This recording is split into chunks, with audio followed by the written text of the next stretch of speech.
Hey everyone, it's Time Spiraled. Welcome back to more Revolution Custom Standard. We are doing another Revolution Standard Cube draft here. Not as many people as last time, but that's okay. That's what bots were invented for. I don't feel too bad about throwing 5 bots in. They tend to color pick, and that's all fine. The list is slightly cleaned up and tweaked. We've got some cool new technology here that I'm hoping to show you on some of these double face cards, and a few changes, not many. I think we added a piece of Reanimator, as well as swapped out 2 of the multicolored cards for some other ones with help from Revolution members who gave us some good suggestions. So, we're just going to fire it. We're going to go through another draft, and we're going to put it up on the channel, give people another look at this cube before we start maybe doing events with it. So here we go. Oh, well, you saw one of the technologies right there. Let's hope the other one's working. All right, looks like Clace's backside is now working. And so here's the cool new thing. There's cards that have Make a Pledge, which creates Clique enchantment. So in this case, Estranged Aristocrat makes black cliques. What I did is I hopped onto Photoshop real quick, and I mocked up a clique reminder here. That shows the 5 cliques, so you can see that the black ones are Tyrell Host, Hazak Arsenal, and Vishanki Incorporated. The cool thing, too, is you can right-click, obviously, and bring it up, and you'll have a huge version. That way you'll have a reminder. Some other players on the Revolution Standard Discord were really happy to learn about this tech, because if you've got any mechanic that doesn't really fully explain it, let's say, take the initiative or stuff like that, you can just slap DFC backsides here in Draftmancer and use them as information.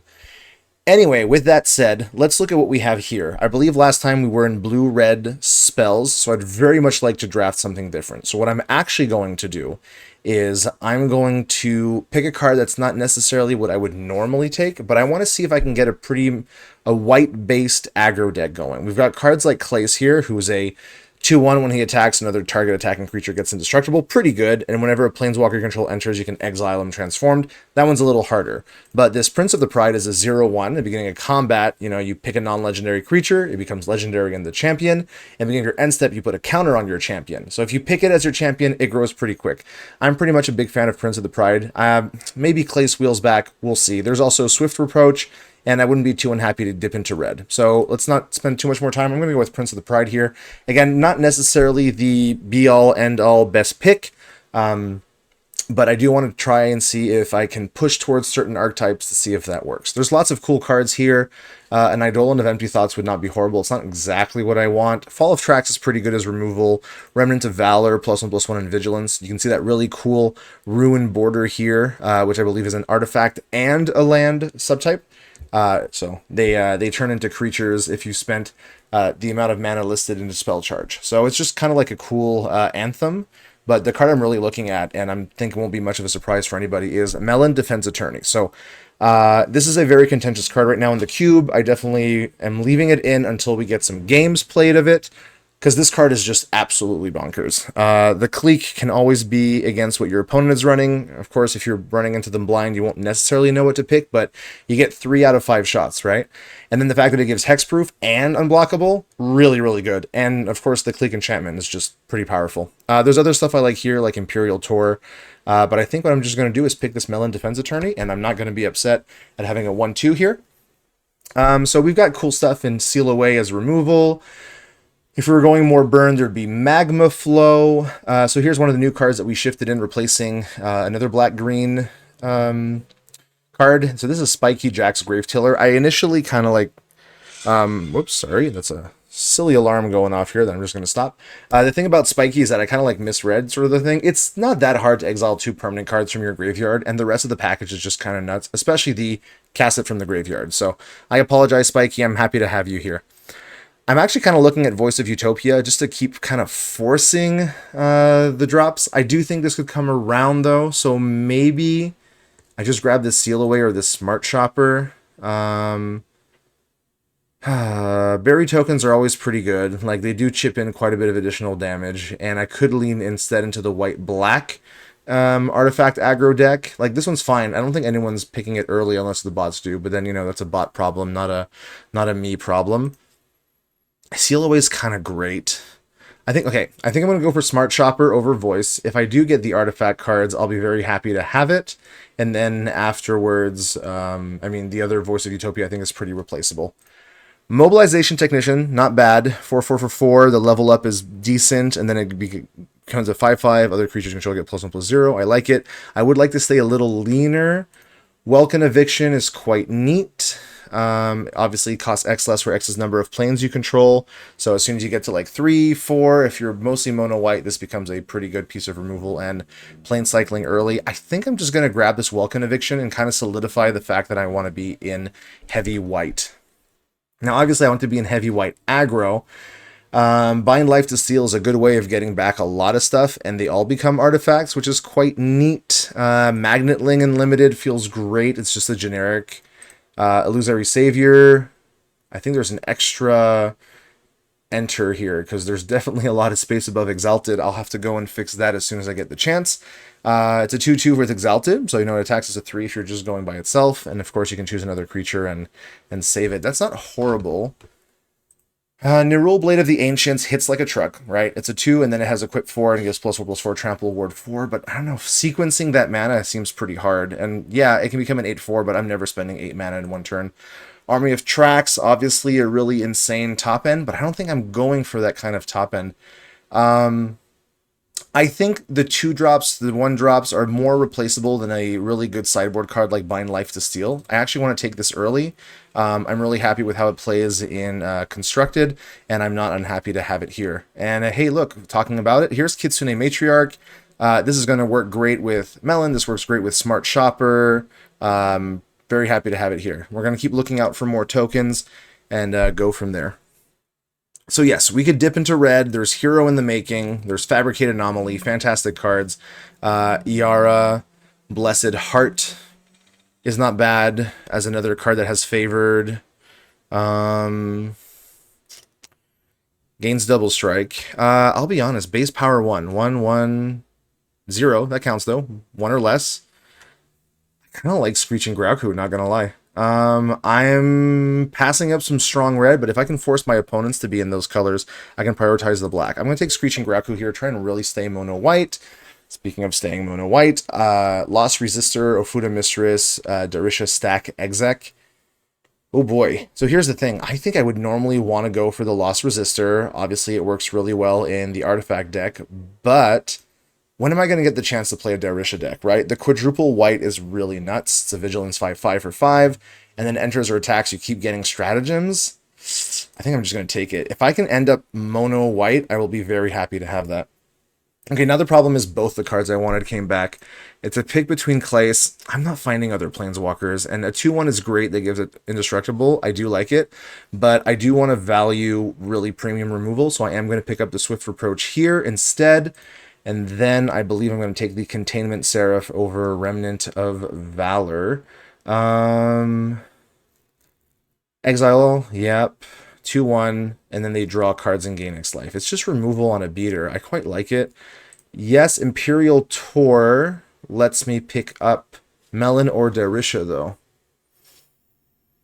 It's cute. I won't lie. This would be like a cute pick after what I went for a value pick, but I mean, I kind of dig it. Yeah, I'll take Imperial Tour. I know it might not have been the premium pick, but sometimes you have to take cards that you're excited to play. And Imperial Tour from Kitsuo is definitely a card that I really like. Unlikely to play any of this. I'm more than happy to just grab a Reactor Sphere, stick it in the sideboard. If anybody else wants to try and get the second Reactor Sphere, now they can't really. Out of everything here, I'm most likely to play Glittering Club if ever we end up in red-white. I'm unlikely to, so sideboard as well. Perfect. Okay, so Nerul's wheeling back. Yeah, I still don't think I have, the 6 mana to kind of get into the beat stick. Yeah, Epidermoly's current rotation. Yeah, that's the point of the cube.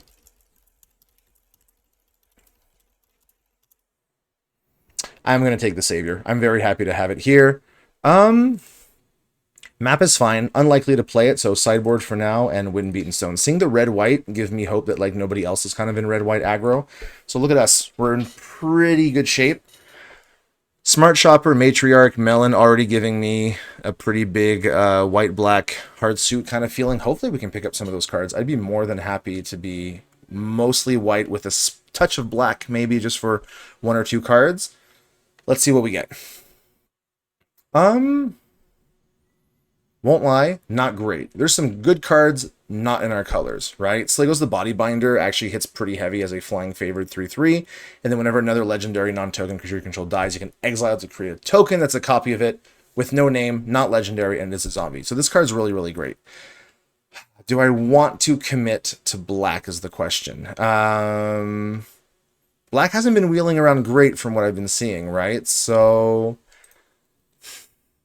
I do like Opal Eye Caretaker as a 2/1 that can then cast itself as a 3/2.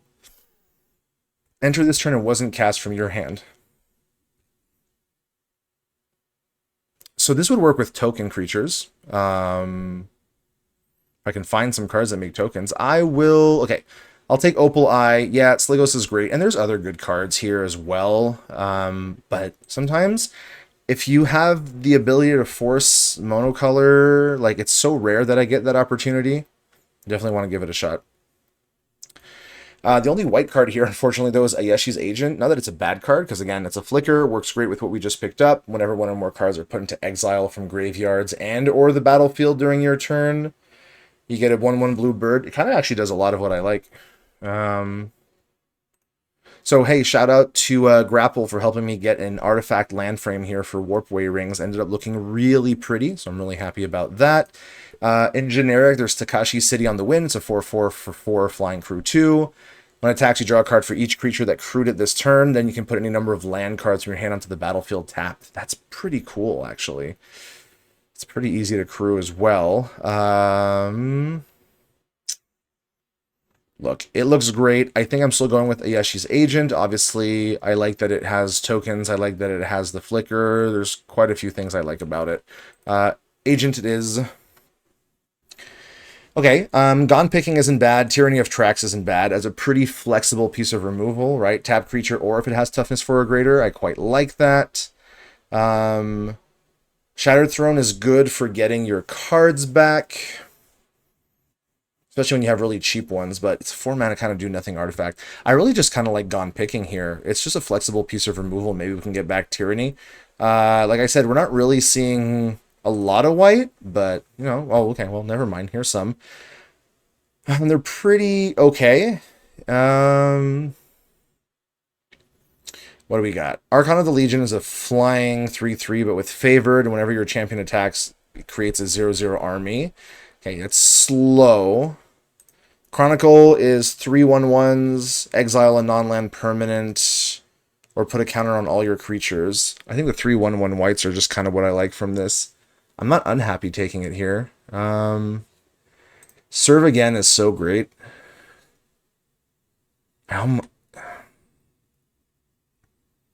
Okay, listen. I think we're going to splash for Serve Again. This card is just kind of nuts. When your non-token creatures die, you get a token of it, but it's a minion and has Decayed. So think, Darisha dies after attacking, comes back, makes a stratagem. There's a lot of really cool stuff. Like, it works nice with Illusory Savior, right? Because it's just right away. So you can do a few silly things. Actually, it's really funny with Illusory Savior, because you sacrifice it, choose another creature. When that dies, it comes back under the finality, and you get, I'm kind of like, okay, look, let's take Serve Again. Don't tell anyone. We're mono white. Don't look down here. I promise we're still mono white. Spore Collector, whenever a land you control enters, you put a counter on it. Gains your choice of Vigilance, First Strike, or Lifelink. I mean, this thing grows pretty fast. Highland Guide is a Vigilance 2/2. Whenever another creature entering, put a counter on that creature. I kind of like that. We have a bit of ETBs, right? Enters, or, yeah. Enters, okay. I'll take Highland Guide here. I'm happy with that value. Okay, now we have to think. There's Alcadia Cardinal Judge. 3 for a 3/3. Whenever player attacks with 2 or more, I get a treasure. Whenever they cast their second spell, I get a cyborg. Then you can Cyber Soul it into the Omnithority as a big, indestructible, huge value piece. Omen of Victory is just a flash 2/2. I mean, I say just, but like that's not horrible. Bringer of Heliod's Light isn't bad as a flying 3/1 for 3, and when it enters, you pacifism.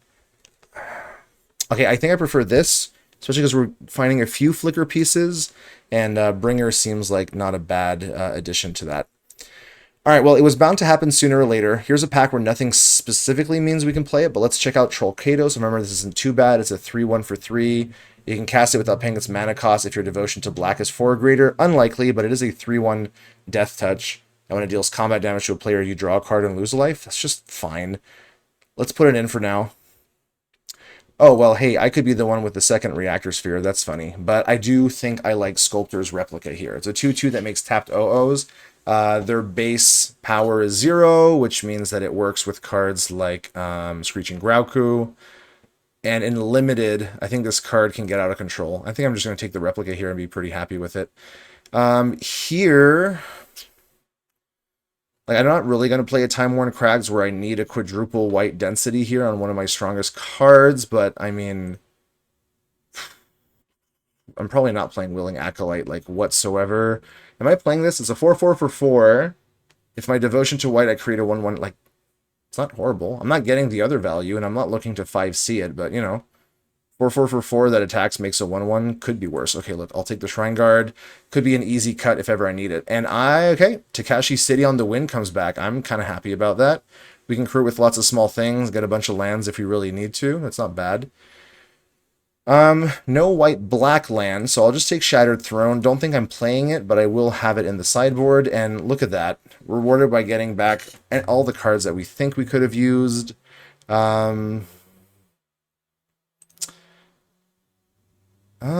Target player loses X. Okay. Interesting. I mean, this isn't horrible. I think I just take the big tokens, though. I think I'm going to go for that. Archival Storage is good sideboard. Happy to have that here. Okay, we're getting somewhere. Again, neither of what I really want. Fen as it's probably the stronger of the two. And Faulty Server. Away you go. We're at 22 cards. I do think I run Bind Life to Steel main board, because there's just a lot of options to pick stuff up, right? Even if I didn't, I'm at 21, so we have room to cut a few things. The things could easily be, you know, Trollkatos here. Obviously, correct me if I'm absolutely butchering that card's name. Wouldn't be surprised if I was. So let's see what we got. Nothing really great in white. Like, no offense, Elrenton Archon is fine. It's a 2/3 flying for 3, which, you know, is not horrible. The player has to sack artifacts that they enter unless they pay 1, and their non-basic lands enter tapped. I mean, it's not horrible. Obviously, the black cards here are kind of stronger. Inner Ring's Pupil is really good. Data Weaver is really good. I just don't really want to be white-black splash, I think, if I'm trying to hardcast this Darisha. Like, there's limits to, like, I need to have so many... This is like a turn 7 if I start splitting it up, right? So... Could be wrong. Obviously, there's a really strong white-black deck that's going here. I mean, I'm willing to splash just for that serve again, but Troll is not the one that's going to make me stick to that. I think I'm just going to take the Archon and try and keep forcing out these white cards, see if we can find good stuff. We have good stuff. Futurist Ideal is fine. Cashes opponent's cards and also is an Anthem, and Cassia just creates a bunch of tokens and flickers. I'm going to take Cassia the Carefree here. Very happy with it. A quick check. Looming Psyhawk is decent sideboard. Not absurd, just decent. Furies, Inklight. I'm not really a sacrifice deck, obviously. Look. And Weather Elemental is a generic flyer. I'll take Psyhawk. Good sideboard is fine. I'm not unhappy to have it. Okay, well, here's Temple of Origins. This could be like my black source. I mean, I think I'll need like 1 or 2. Genotype Splicer is kind of interesting as well. As a 2/1 that, being in combat, you can pay X, you can teach things, you can teach Flying, Lifelink, and Vigilance. I'll be honest, I think Splicer is just really good, and I don't really want to give that up. This is a fine top end. It's a 2/5, and then I can sack my non-land, non-knight permanents that create 3/3 black cyborgs, which is quite cute with Serve Again. Okay, let's take General Diadem. Let's cut... There's some stuff we're going to have to cut, that's for sure.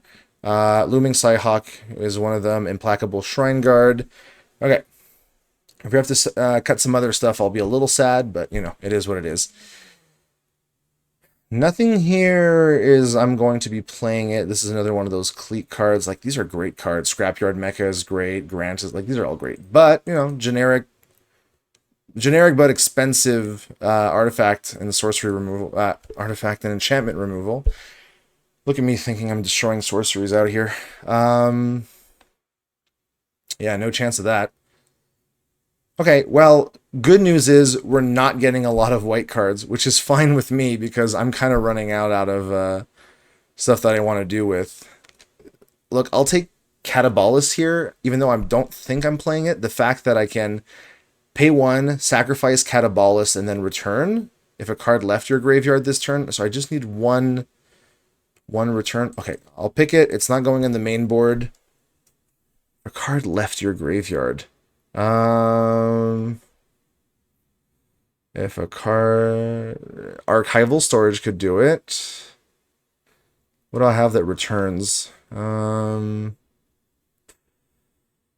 Left your graveyard. There's a few things that we could do. Obviously, the reanimate. Okay, we'll keep that in mind.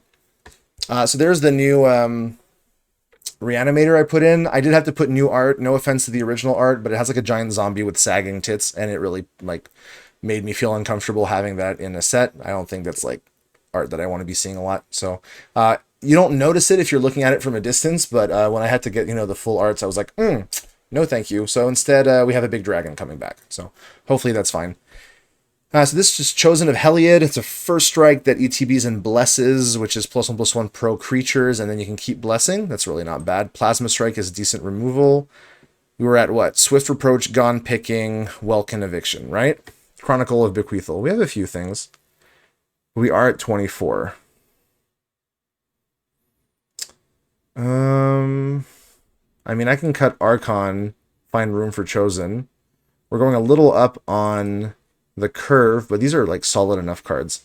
And now we're wheeling the whole thing. There's really not much that I remember that we saw. So look, Plasma Armory, sideboard. It's not horrible, right? It creates weapons and then sacrifices for cards. It's not bad.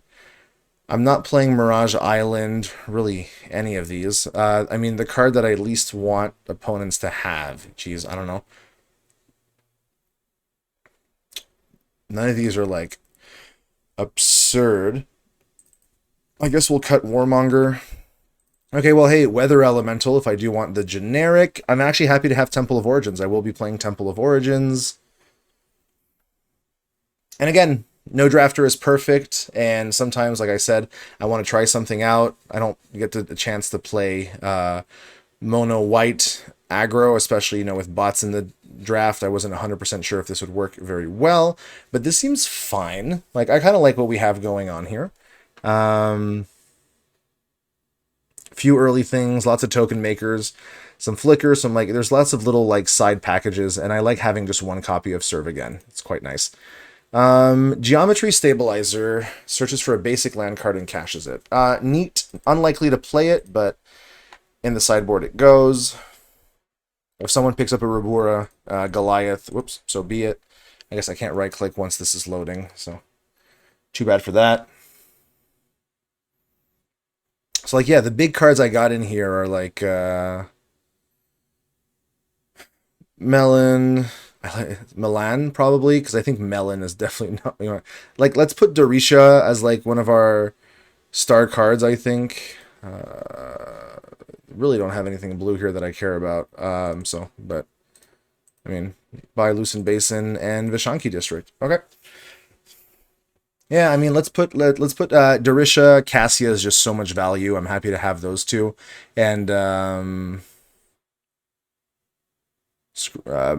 Milan, right? 3 strong cards. I think those are going to be our chosen cards. We're going to bring in the Temple of Origins. We'll have 1 swamp and then 14 plains. Should be fine. So we'll do a quick check to see what our opponents were drafting. Looks like Epid was on a pretty mono black. I'm seeing lots of control pieces here in Absentia, Duress, Downlink Overload.